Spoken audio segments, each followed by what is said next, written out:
أعوذ بالله من الشيطان الرجيم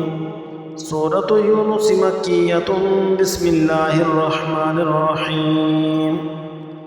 ألف لام را تلك آيات الكتاب الحكيم أكان للناس عجبا أن أوحينا إلى رجل منهم أن أنذر الناس وبشر الذين آمنوا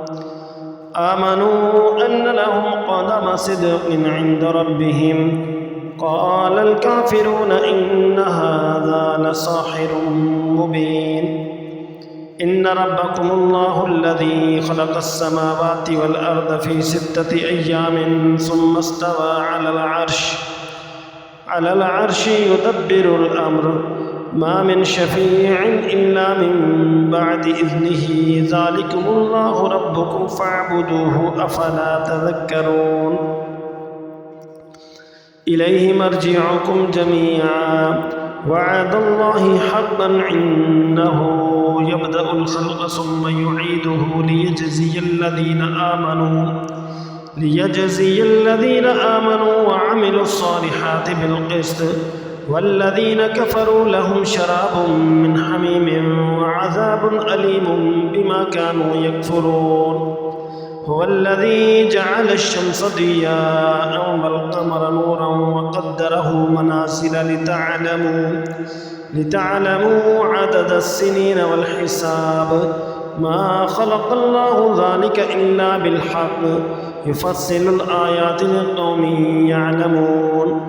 إن في اختلاف الليل والنهار وما خلق الله في السماوات والأرض لآيات لقوم يتقون إن الذين لا يرجون لقاءنا وردوا بالحياة الدنيا واطمأنوا بها والذين هم عن آياتنا غافلون أولئك مأواهم النار بما كانوا يكسبون إن الذين آمنوا وعملوا الصالحات يهديهم ربهم بإيمانهم تجري من تحتهم الأنهار في جنات النعيم دعواهم فيها سبحانك اللهم وتحيتهم فيها سلام وآخر دعواهم عن الحمد لله رب العالمين ولو يعجل الله للناس الشر استعجالهم بالخير لقضي إليهم أجلهم فنذر الذين لا يرجون لقاءنا في طغيانهم يعمهون وإذا مس الإنسان الضر دعانا لجنبه أو قاعدا أو قائما فلما كشفنا عنه ضره مر كأن لم يدعنا إلى ضر مسه كذلك زين للمسرفين ما كانوا يعملون ولقد أهلكنا القرون من قبلكم لما ظلموا وجاءتهم رسلهم بالبينات وما كانوا ليؤمنوا كذلك نجزي القوم المجرمين ثم جعلناكم خلائف في الأرض من بعدهم لننظر كيف تعملون وإذا تتلى عليهم آياتنا بينات قال الذين لا يرجون لقاء نأت بقرآن غير هذا أو بدله قل ما يكون لي أن أبدله من تلقاء نفسي إن أتبع إلا ما يوحى إلي إني أخاف إن عصيت ربي عذاب يوم عظيم قل لو شاء الله ما تلوته عليكم ولا أدراكم به فقد لبثت فيكم عمرا من قبله أفلا تعقلون فمن أظلم ممن افترى على الله كذبا أو كذب بآياته إنه لا يفلح المجرمون ويعبدون من دون الله ما لا يضرهم ولا ينفعهم ويقولون أهؤلاء شفعاؤنا عند الله قل أتنبئون الله بما لا يعلم في السماوات ولا في الأرض سبحانه وتعالى عما يشركون وما كان الناس إلا أمة واحدة فاختلفوا ولولا كلمة سبقت من ربك لقضي بينهم فيما فيه يختلفون ويقولون لولا أنزل عليه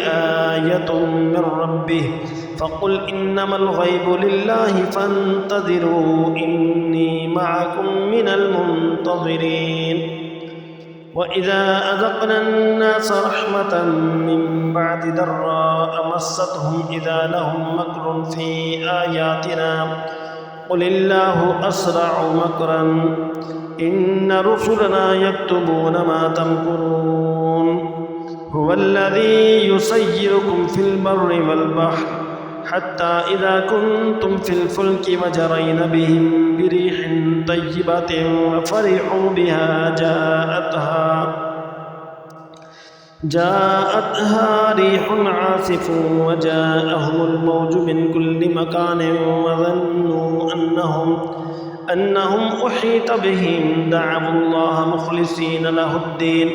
لئن أنجيتنا من هذه لنكونن من الشاكرين فلما أنجاهم إذا هم يبغون في الأرض بغير الحق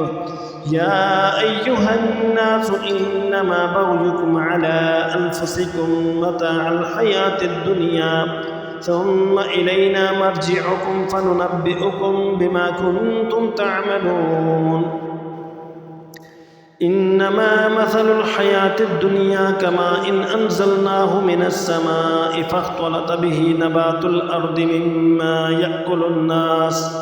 مما يأكل الناس والأنعام حتى إذا أخذت الأرض زخرفها وزينت وظن أهلها أنهم قادرون عليها أتاها أمرنا ليلا أو نهارا فجعلناها حسيدا كأن لم تغن بالأمس كذلك نفصل الآيات لقوم يتفكرون والله يدعو إلى دار السلام ويهدي من يشاء إلى صراط مستقيم للذين أحسنوا الحسنى وزيادة ولا يرهق وجوههم قتر ولا ذلة أولئك أصحاب الجنة هم فيها خالدون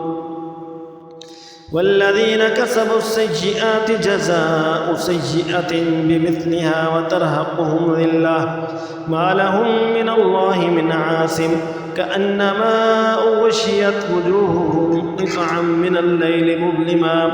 أولئك أصحاب النار هم فيها خالدون ويوم نحشرهم جميعا ثم نقول للذين أشركوا مكانكم أنتم وشركاؤكم فزيلنا بينهم وقال شركاؤهم ما كنتم إيانا تعبدون فكفى بالله شهيدا بيننا وبينكم إن كنا عن عبادتكم لغافلين هنالك تبلو كل نفس ما أسلفت وردوا إلى الله مولاهم الحق وضل عنهم ما كانوا يفترون صدق الله العظيم.